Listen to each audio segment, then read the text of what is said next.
Good afternoon, good evening, good morning, everybody, depending on where in the world you are. Welcome to this town hall meeting, and thank you for being with us today. And thank you to the Advancement Office for organizing this town hall meeting and for thinking about me for chairing it. My name is Gian Michele, and I'm the college psychologist here at UWC Dilijan. I've been a member of the UWC movement for a long time now. I'm an alumnus of UWC Adriatic. I've been a member of several UWC national committees. And as for my education and expertise, I'm a psychologist, a psychotherapist, and a group analyst. In our short journey today, we will be accompanied by three members of our community, Armine Grigorian, TUM parent and CAS coordinator, Sheila Hillis, second-year student from the USA and peer listener, and Eduardo Blanes Gravalos, first-year student from Spain and peer listener too.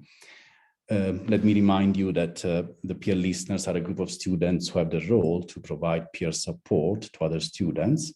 They are trained and supervised by me, and they also have regular meetings with their house parents to explore and discuss what the emotional atmosphere in the residencies is. But we will hear more directly from them in a little bit. Let's now come to the topic of this town hall meeting. I would say that we can see this meeting ideally as the third appointment after the previous two we had in the past 2 years. It's like, let's say, the end of winter or beginning of spring appointment, even if spring is not here yet because we are covered by snow in Dilijan.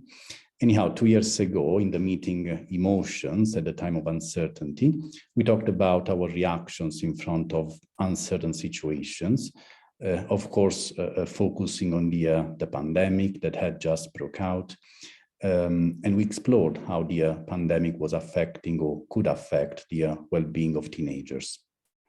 Last year, in the meeting Challenges of Adolescence, we talked about the main challenges and difficulties of young people, and then we explored how we can use this knowledge in order to build a caring community.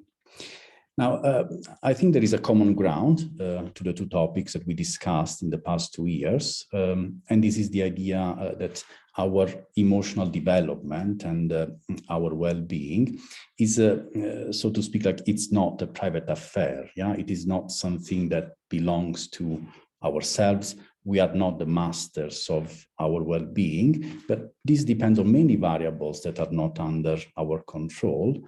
And it is something that is strictly connected with what happens around us, and that depends also strongly on our significant relationships or on our connections with people who are important to us.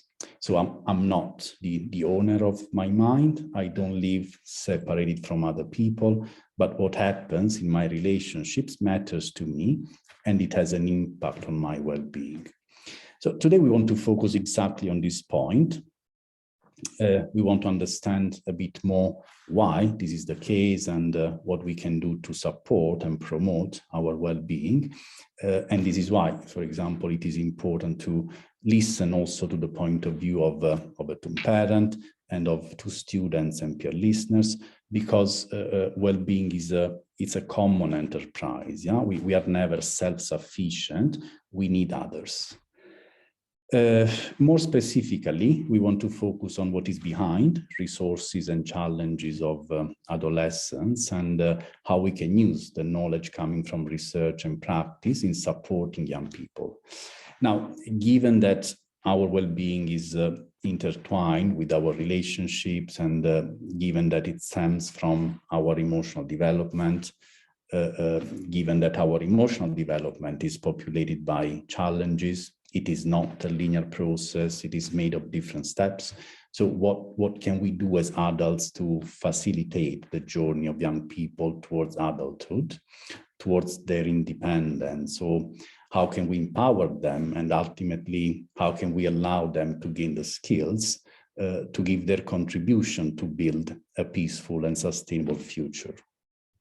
Since this is, of course, a very ambitious topic, and we have little time, I want to focus on one famous experiment in developmental psychology that shows how we as adults can influence, can interact with the attitude of children, and how we can, of course, like help them to develop. So let's watch a short video now, and then I will make some comments on it and move on with our common exploration.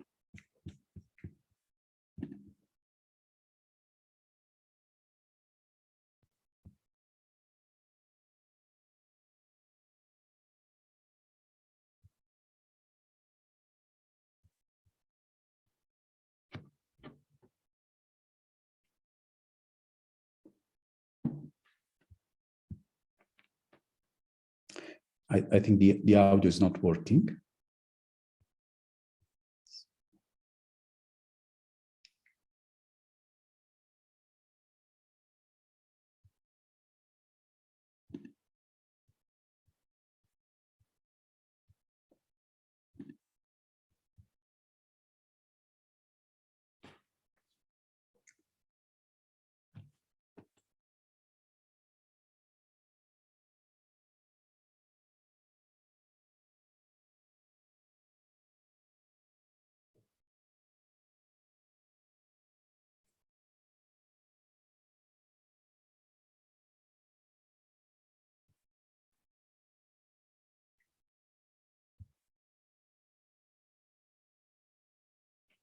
Sorry for there's maybe a technical problem, but I'm sure we will sort it out soon.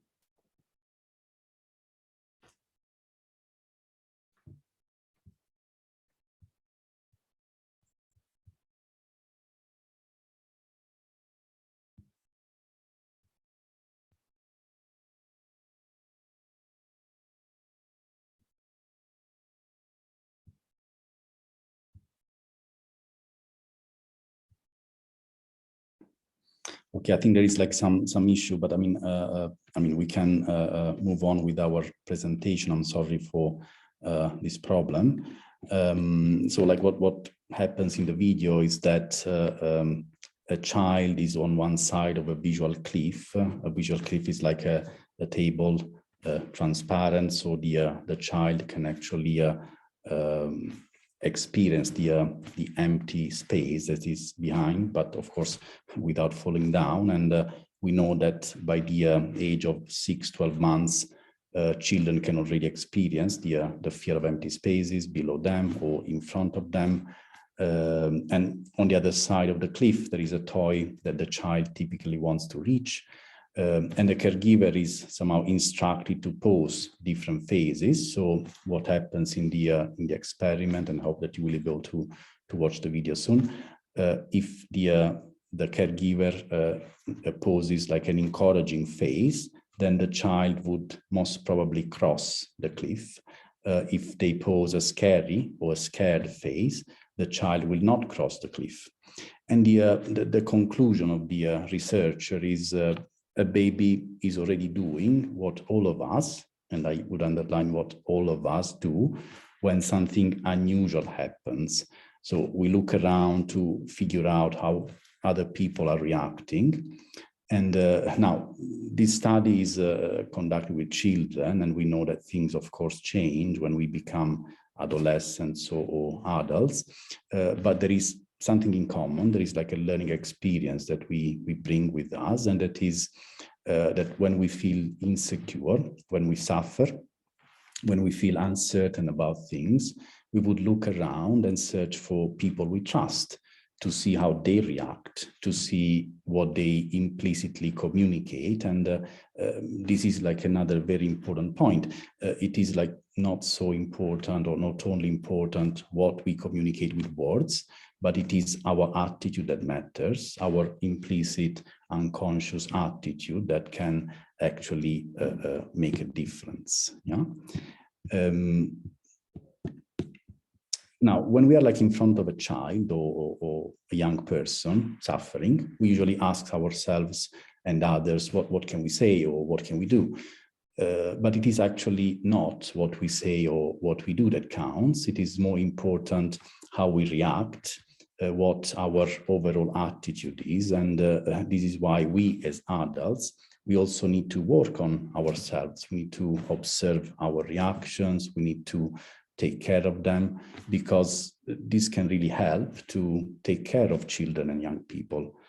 We can extend this reflection to a broader point of view and consider the social and cultural context in which we grow up. And I would say that we usually learn a basic idea that is, first you show me that I can trust you, and only afterwards I will be able to count on you. Or I would say that this is like a common learning experience for many of us, and that we implicitly apply this idea also when it comes to educating children and young people. So first you show me that I can trust you, and then we can move on from there. Or conversely, first I show you that you can trust me, and then I will finally gain your trust. Well, what we are trying to say is that when it comes to education or parenting or close relationships, actually this paradigm does not work anymore. And maybe we can think about the opposite idea, that is, first I trust you, first I believe in you, and then you will be able to show me how good you are. So trust comes before, it comes first, and it comes for sure like before proof, like in the video that I hope you will be able to see, in which the caregiver, when they are encouraging, they can actually facilitate the process for which the child can cross without fear the visual cliff. It comes to my mind a famous movie, Good Will Hunting, in which the main character, who obviously has impressive skills, has had adverse and traumatic life experiences, and he has not lived in a nurturing and facilitating environment. And he continues to go through challenges and difficulties, but at some point, by chance, somebody notices him, and somebody starts to believe in him. And this is the start of a changing process. So this seems to be a new sparkle in his life. Somebody starts to believe in his cognitive skills, the professor of mathematics in the movie. Somebody starts to believe in his emotional skills, the psychotherapist.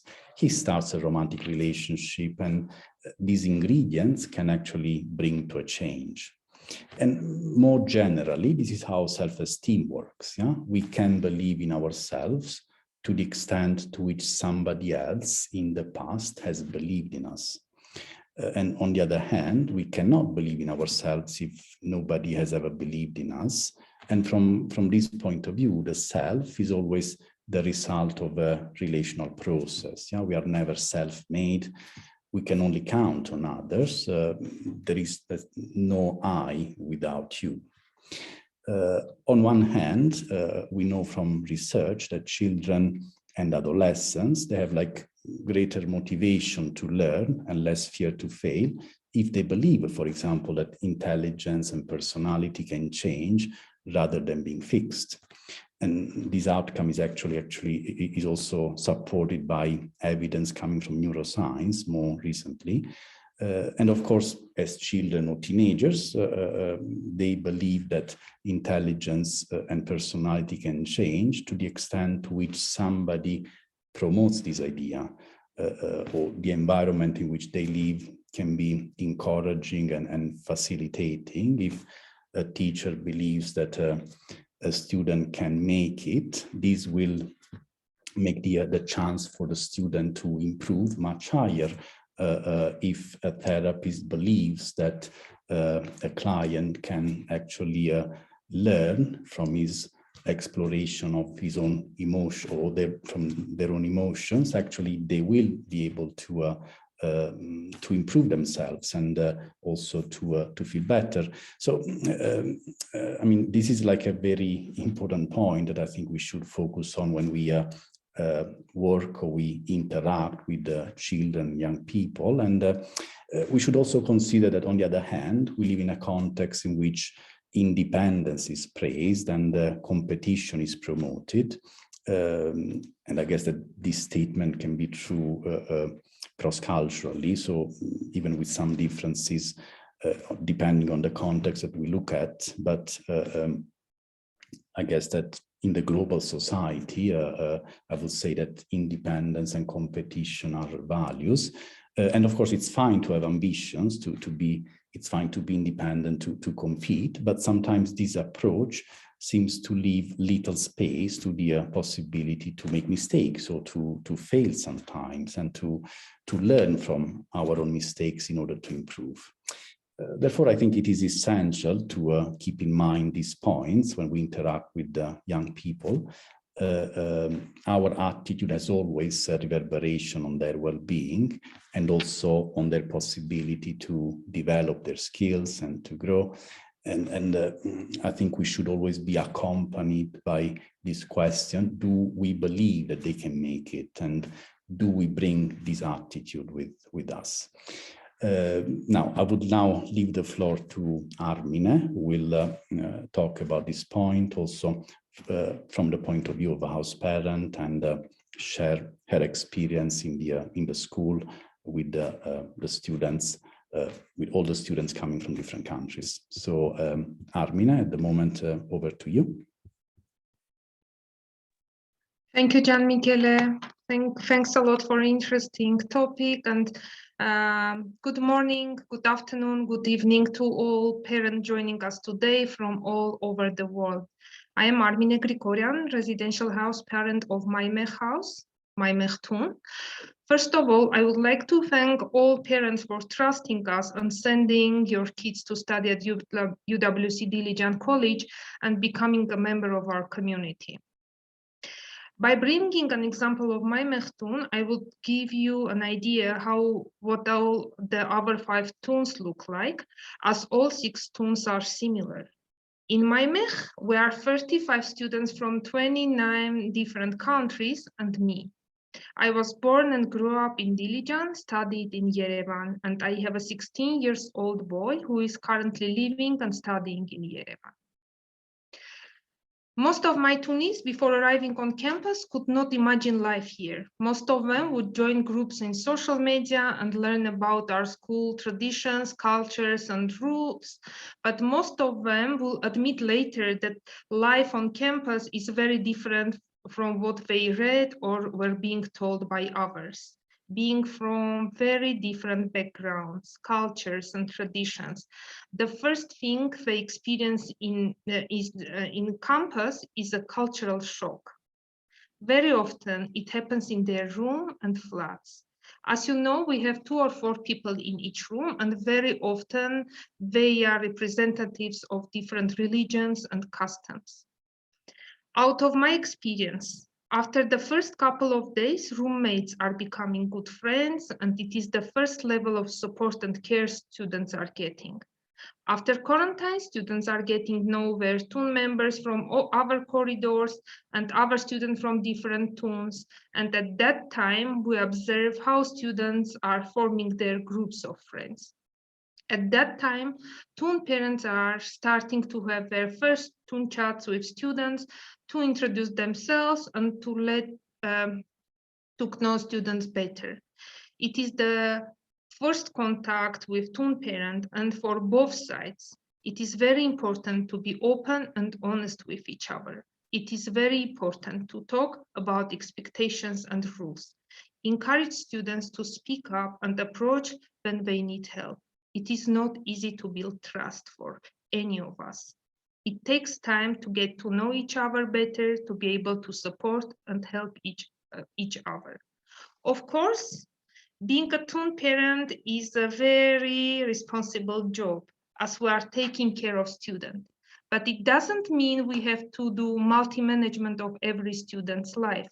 I would prefer to advise how to engage with the community, how to take care of others, and act respectively, to help to realize students' role in our community, to take responsibility of being a true UWC students, rather than interfere in every area of their life to check or control their lives.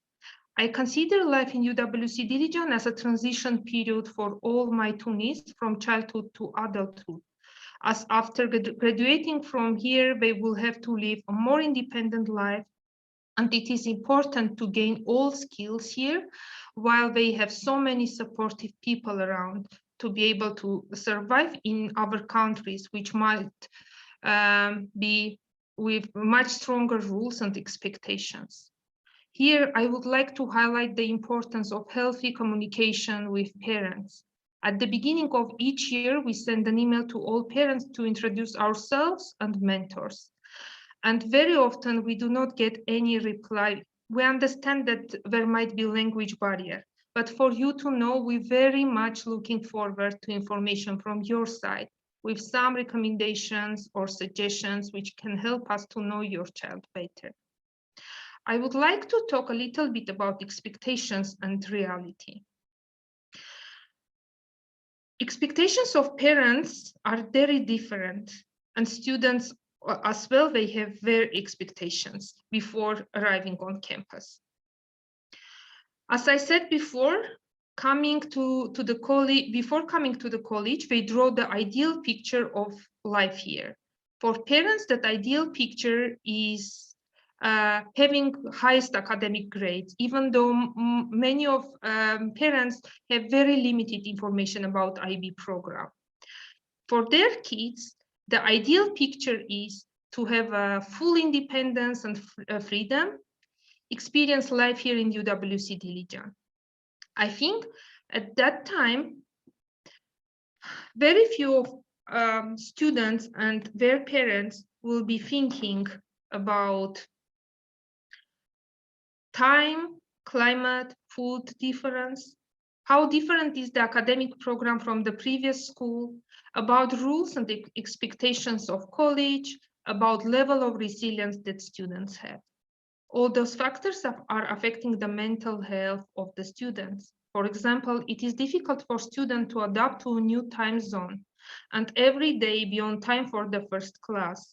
It is very difficult to share the room with someone else, as this student used to have a private room back home.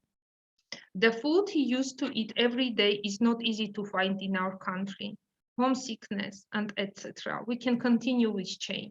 Those challenges are facing a student here in the beginning of the year, and slowly, by the help of their peers and twin parents, they are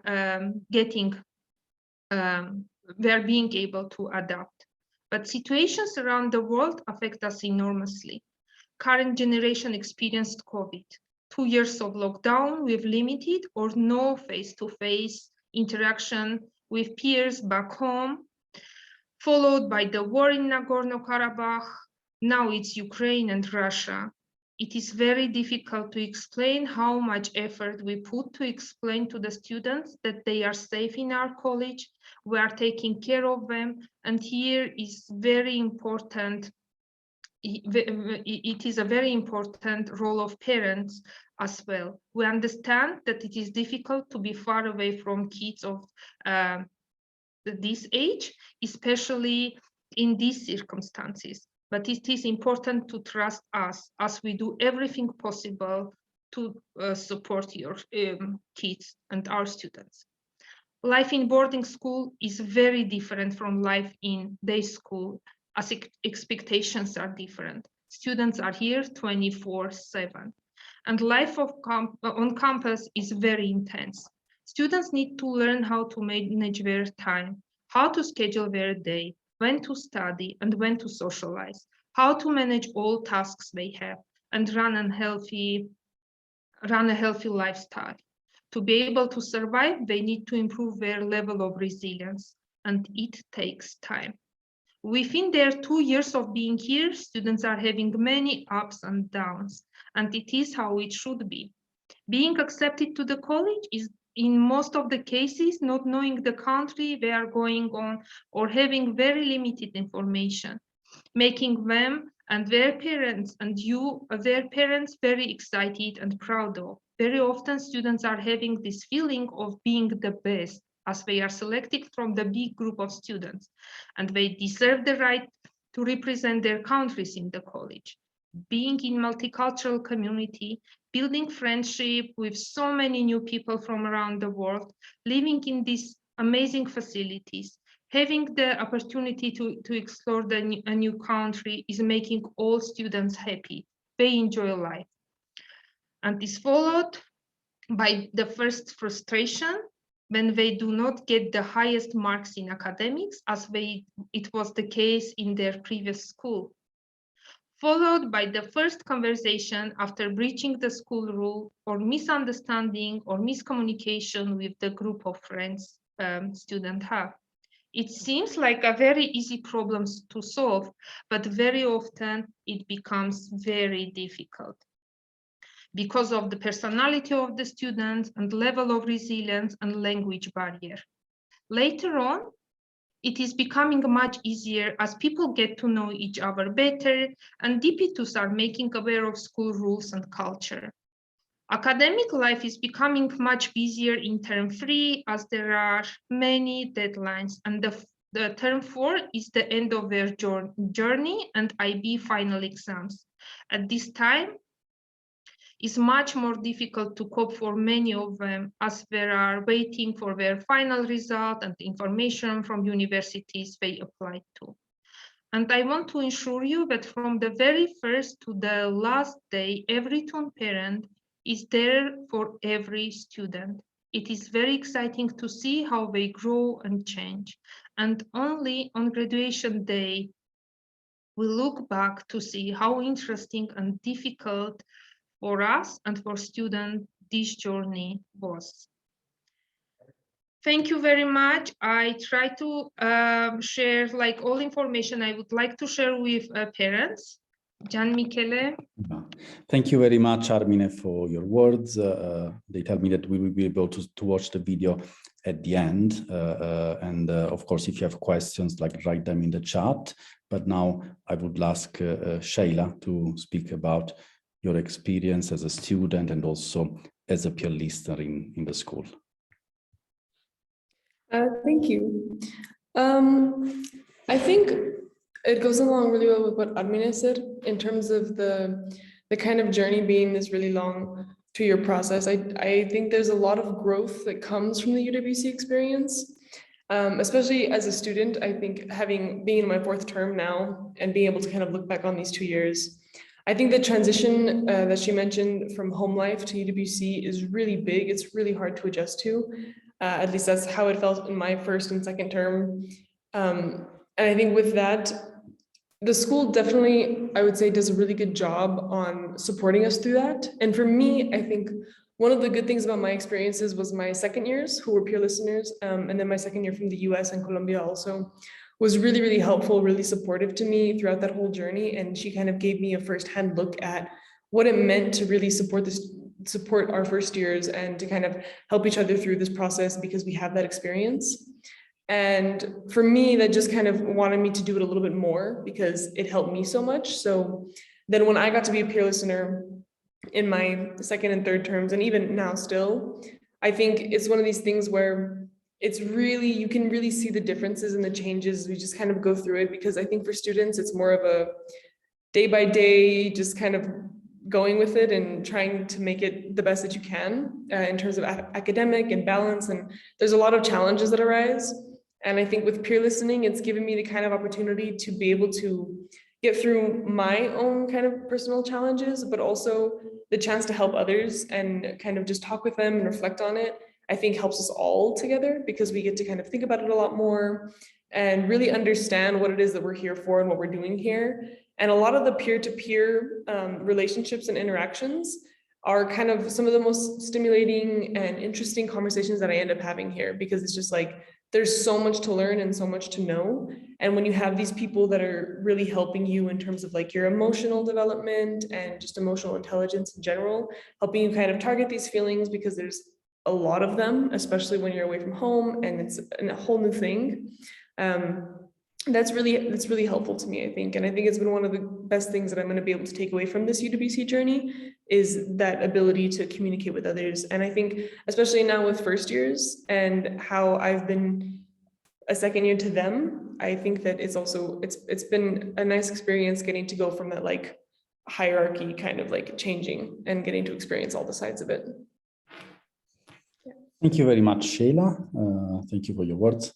Now, Edu, would you like to say something about your experience? You're a first year and you're a new peer listener. So your experience as a student in your first term and the start of the second term, and also your role about being like a new peer listener. Yes, sir. Well, I think that being a first year is a really different experience from being a second year, or at least that is what I perceive. Especially during the first time when we arrive here, everything is new, and we are like surrounded by new people, new names, new traditions, and it takes a lot of time to like get used to it, and at the same time, it causes a lot of stress because it's really overwhelming. And I feel that in that sense also the school is always like really supportive, and it's not like putting pressure for people to adapt fast, as we are all expected to take our time. And when we change from term 1 to term 2, there's a lot of evolution between the students, where like we are already feeling more settled down in this place, and we feel much more comfortable with everything. And as a peer listener, I feel that it's a very important role, because it helps some students who don't really know how to handle situations, or they have the fear of going to some staff members, to receive that help that is very much needed by going to some of the peers, because in the end, most of us are going through very similar things. So it's a way of helping each other that I feel it's another way of support that that allows them to offer new perspective when seeing a problem, as sometimes even like we are also have experienced those same issues. Okay, thank you very much, Edu. Thank you. So if you have any questions, of course, like either you write them in the chat or in the question and answer section. But I mean, first of all, I would like to show you finally the video. I think it's a nice way to end our talks, and then we will have space for the questions and the answer. Yeah. So if it is possible to watch the video now, we'll see how like the caregivers can actually facilitate the possibility for the child to cross this famous visual cliff.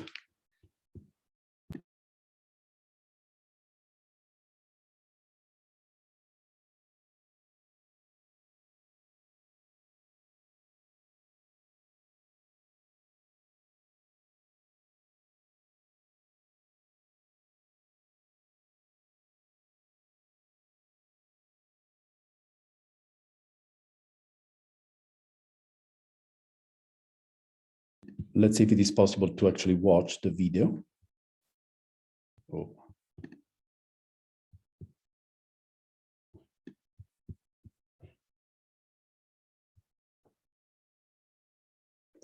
I think we're not lucky with the audio today.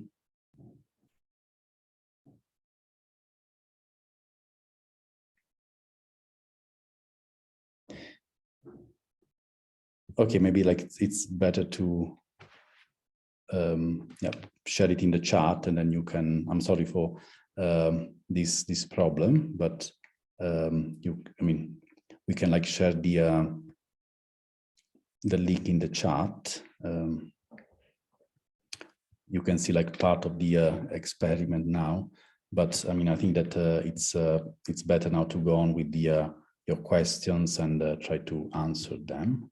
Let's see if there is like any question.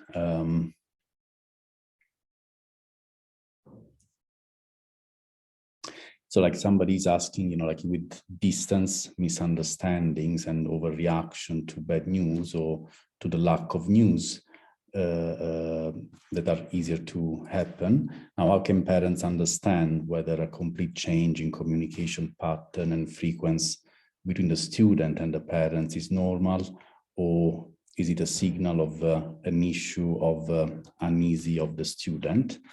Armin, would you like to answer this question? And of course, I will also add something, but I think I would maybe you can start answering, because the two parents are on the front line when something happens, like a bad news or anything happens far from the student, and how is this affecting the student, and how can the parents actually understand whether there's a complete change, or if it is simply normal, or if it is actually a signal of an issue for the student. Thank you, Gian Michele. I will start. Thank you, Christine, for the question. Actually, this overreaction we experience very often, because it's the first initial reaction from parents when we send an email or having any conversation, or had to inform about misbehavioral issues and etc. To me, I understand, being a parent of a 16-year-old boy, I do expect to get some this kind of information. But as I mentioned before, it's very important to have a healthy communication start from the beginning. Whenever you receive an email, I do not know, use Google Translator, whatever you want, whatever you feel it's easier for you, because we will try to understand. And also we have colleagues from many different countries speaking in many different languages. If you feel better to write in your native language, please do. And then we will read it, and then we will try to communicate with you and be in touch. Why it is important from the very beginning to have healthy communications with parents, knowing delivering information in right portions. I mean, not all at once. If it is happening, I'm so sorry. But as you said, lack of news, but from another side, as I said, while I was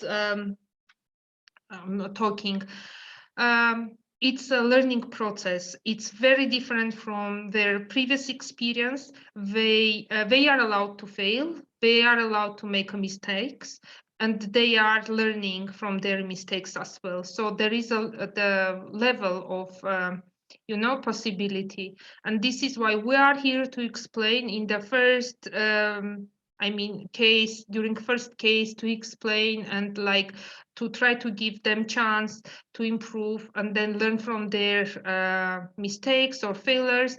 And then if we see a pattern, if we see it's repetitive, then we need to communicate with you. But from our side, it's I want you to know that we really very attentive, very vigilant, and there is nothing whatever is happening, we know about it, and we know at least know your kids a little bit better from when they arrive in September. So again, I agree that this communication needs to be more regular, but to be honest, I cannot write to the people who do not reply very often to my emails to inform about minor things happening. And from another side, I think students are not children anymore, so they could decide if they want minor things be communicated with parents or no. And I'm sure that you are in touch with students, and they communicate whatever they want you to know. Yeah, if you want to add anything, Gian Michele. Thank you. Yeah, I mean, I think this is actually I would say pretty typical, or let's say common enough, that the communication or the pace of communication between students and families changes. And of course, it's one of the aspects of adolescence or late adolescence, since adolescence is a time of divergence in which young people, they start experimenting on, also far from the adults, or they start to live new experiences. And of course, it is important also for the parents to know that this is somehow a process that does not present any major issue. And I think, commenting on what Harmine was saying, it is true that if there is also better communication between the school and the parents, in case there is any major issue, the school will also, in any case, get in touch with the family and keep an eye on the students.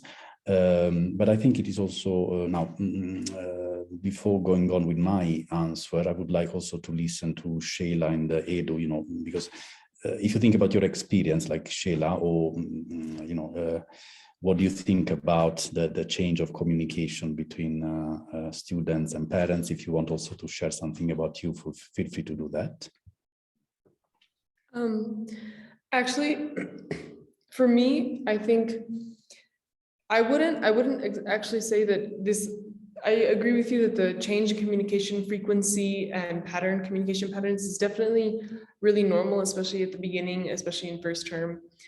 For me, I think it was a little bit harder because my family lives in the US, right? Which is, I think, like an 11-hour time difference. So it was really difficult at the beginning to kind of keep up with it. And also when we first get here and we're first like kind of thrown into this new environment and new situation, we're all kind of like really trying to just adapt to it and just like figure out what is happening and how to go about it and how to kind of make the best out of things. And a lot of times during the beginning of our time here, we have a lot of induction events and like kind of just things to get us all acquainted and get us integrated into the community a little bit more, which can be really busy and really stressful. And a lot of times it's way too much to kind of consistently reiterate to our parents. And we don't always fully understand what's going on ourselves. So I think for us, it's kind of like, I would say that a lot of us really try hard to talk to our parents. And I know even now, like me and my co-years will tell each other, like, you need to call your mom, like you need to speak with her now. If they haven't talked to her in a couple of weeks or something. So we do really try. And I don't think it's always not happening because of uneasiness or something wrong with the student. It could just be that there's a lot going on here and we kind of are all trying to adapt to it and go with it, especially with academics coming up. So I think it's really normal. And I think a lot of times, like Armenia said, definitely emphasizing communication and just encouraging that consistently, no matter what, is really important. Thank you. Edu, do you also want to share your thoughts?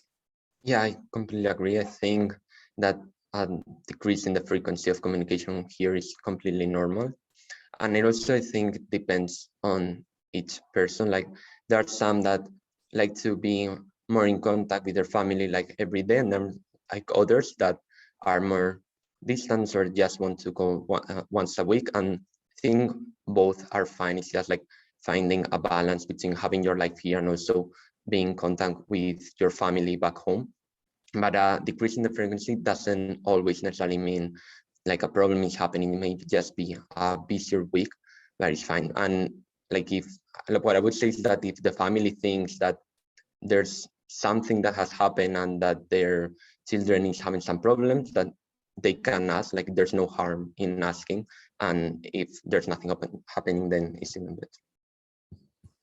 Thank you very much for all your answers. And somebody's also asking about the most common challenges that students face, but this time I would start from Sheila and Edu, if Armin agrees, and then also you and I can comment on that. But if you think about your experience or the experience of your co-years, what are the most common challenges that students have to face? I think for me, and what I noticed in a lot of my co-years was the transition from our high schools or our previous high schools to the IB curriculum was certainly one of the most challenging, I would say, because I think for a lot of us, we don't really understand what it is before we really step into it, unless we've had like GCSE courses or A-levels. So I think that academic transition is really difficult. And like Armine had mentioned beforehand, when you're first selected, it's like you've been the top of your class and the top of kind of all the things that you've done, which is, why you're here. And there's definitely a reason that all of us are here. But coming into that realization and getting to meet these people in real life, like when I was a first year, I had a roommate who started an NGO in Russia, and she was like really good at a lot of things. And I think it's really intimidating at the beginning because you understand that you're surrounded by such competent and like outstanding students. And you know that in your mind, it's like, oh, wow, it can be really scary at the beginning. But I think for a lot of us, after a couple months and after first term, and now especially in our second year, we all kind of agree that it's like that for everybody. We all have felt like entirely scared and nervous the entire time, and that we all thought that everybody in the room was smarter than us, but actually we were all feeling the same exact way. So looking back, it was kind of funny and really, innocent in that way. But at the beginning, it was really intimidating. I say for me, that was one of the hardest things to adjust to here at UWC. Mm-hmm. Thank you, Edu. I think that one of the most common challenges is the time management here, and it can summarize many problems because at the end we only have 24 hours in a day, and if we want to study and to sleep and to spend some time with our friends, some days it gets really difficult, and also that leads to stress and to lack of sleep. So it's really important to have a good time management here, because there are so many things going on, and suddenly you think that you have one day free, but then one event appears that you didn't know, and you want to join, and you have to constantly make decisions of what you are going to do and what you have to prioritize. So I think that's also a really big challenge here. Thank you, Armin. You have a parental role, of course, in the school, and from your point of view, I'm listening to what Shayla and Edu are sharing, but also on the basis of your experience, what are the most common challenges for the students?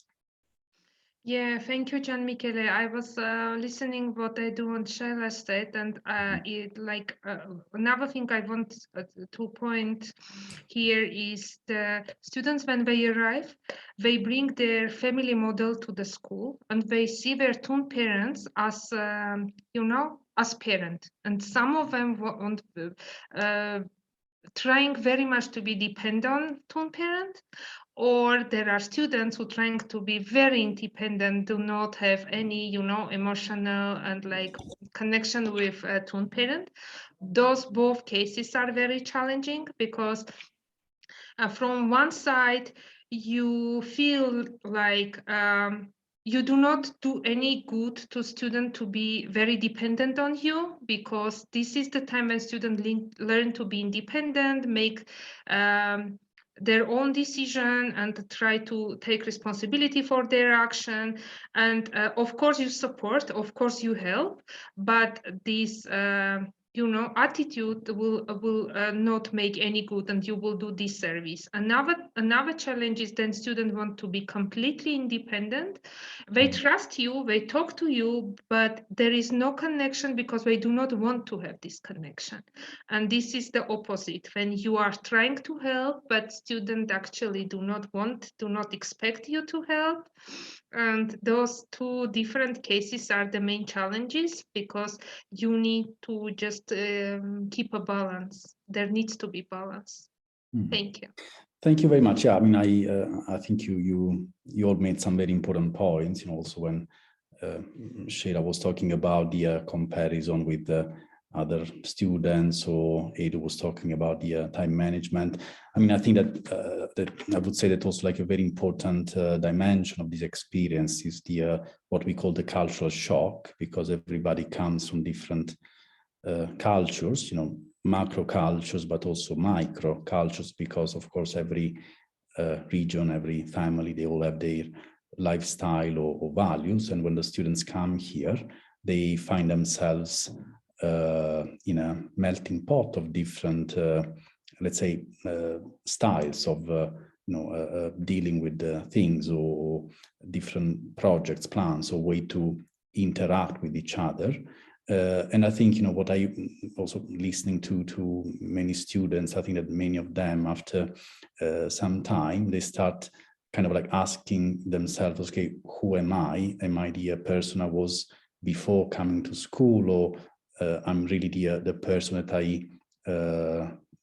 I mean, depending on the things that I do here, have I really changed so much, or is this simply an adaptation to a new environment, or how stable are or will be these changes in my life?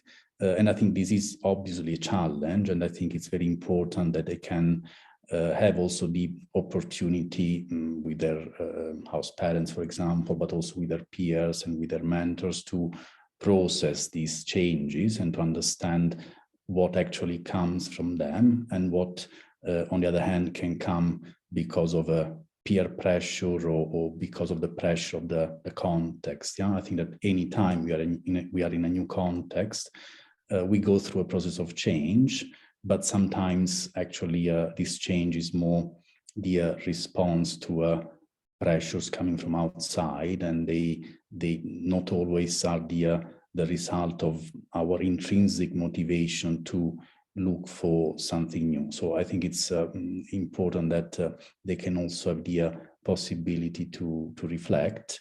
Of course, as I was mentioning already, peer pressure, I think it's not easy, or it is actually challenging for them to live in a very intense environment all the time together, not only when they go to class, but also in the residencies, and feel the pressure of other people to do things, to try new things, and could be even like go to bed late, or talking all the time, or not being able to pose boundaries and to say no to suggestions that may come from other people, from their peers.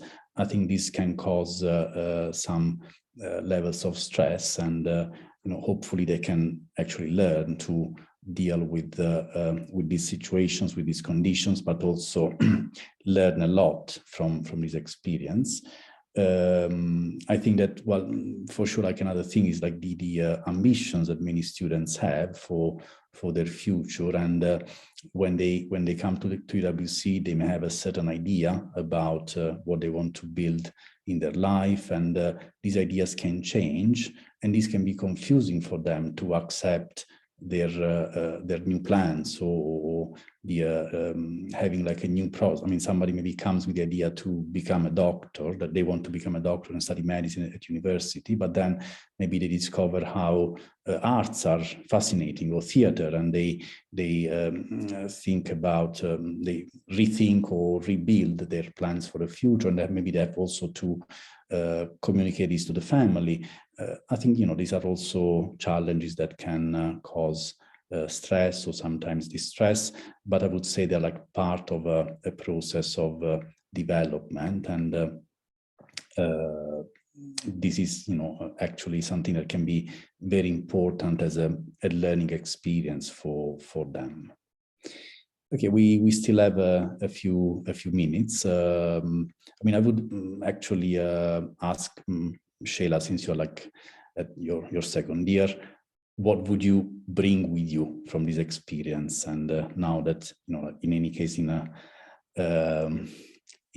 bit more than 2 months, you will end your journey at UWC.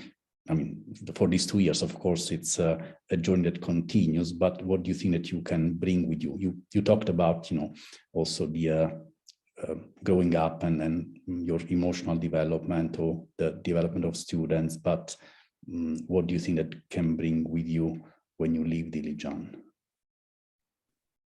I think it was definitely, it felt like it was a really, really long process in terms of how I changed as a person, and kind of just how I was able to kind of grow and develop, especially being away from home. I think for me, looking back now, it feels like it's gone by really quickly, and I'm kind of scrambling to just spend as much time with all of the first years and my co-years that I can, because it's kind of hitting me that I'm graduating so soon. But overall, I think the lessons that it's taught me the most, that I've found kind of that I've prioritized in terms of what I really want to take with me, is just how it was able to kind of expand my worldview. And a lot of times when we think of UWC, it kind of is this whole idea of bringing cultures and nations together and all these different things.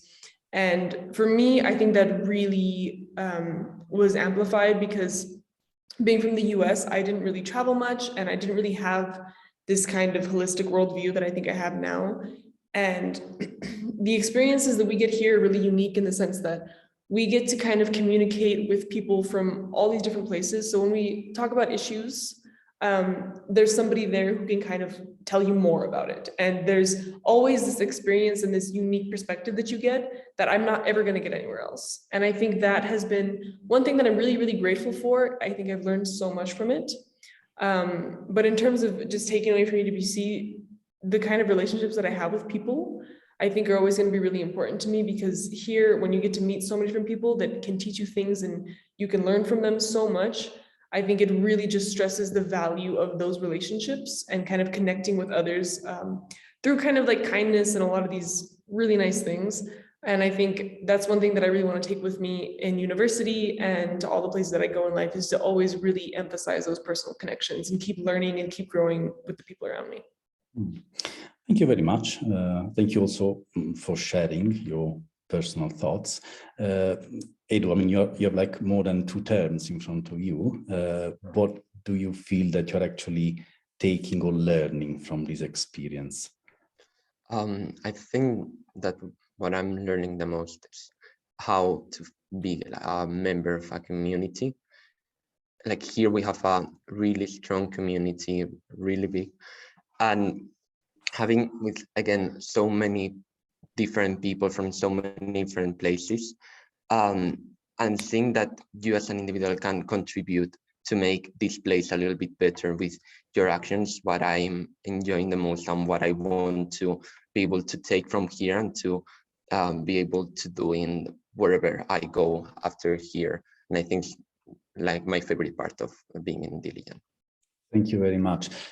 You know, we're talking about a lot about learning, and I think that's fine, because I mean, our well-being, our development is connected with the possibility to learn from our experiences.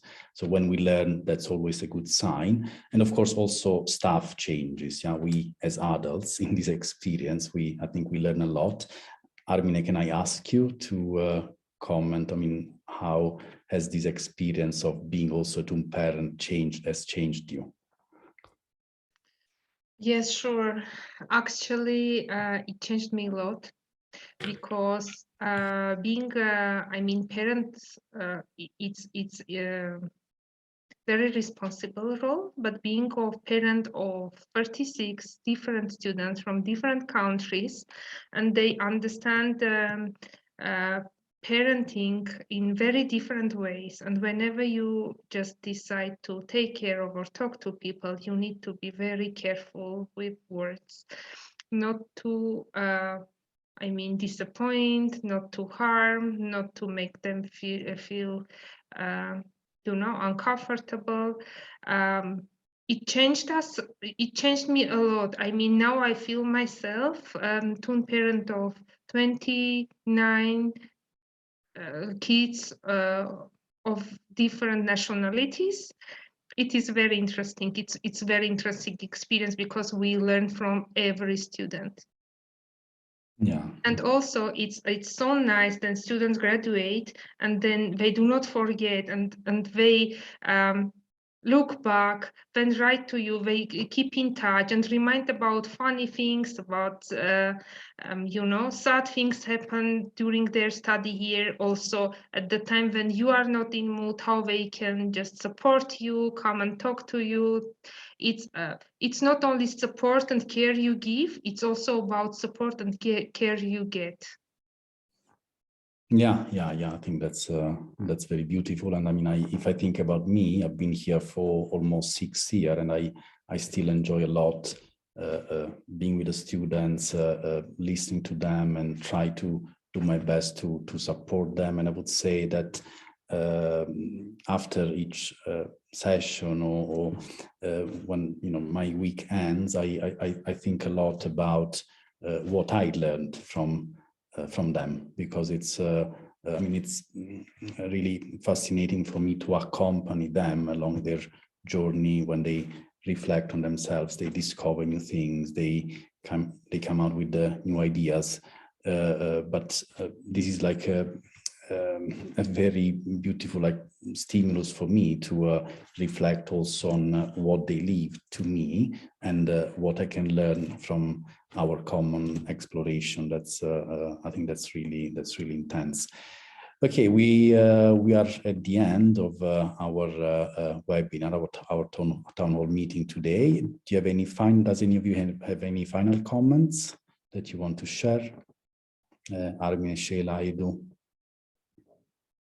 Okay, but I mean, thank you very much for being. Thank you to Armin, thank you to Sheila, thank you to Edu, thank you to the Advancement Office again for organizing the town hall meeting, and of course, thank you to all of you for being with us, for listening, and for your questions. It's a pleasure to have also this communication, and hope to see you soon, and maybe to have some other opportunities to talk and to share ideas in another town hall meeting, or maybe to see you in Dilijan when it will be possible to meet in person. Thank you very much again to everybody, and have a nice evening or have a nice day, depending on where you are. Thank you.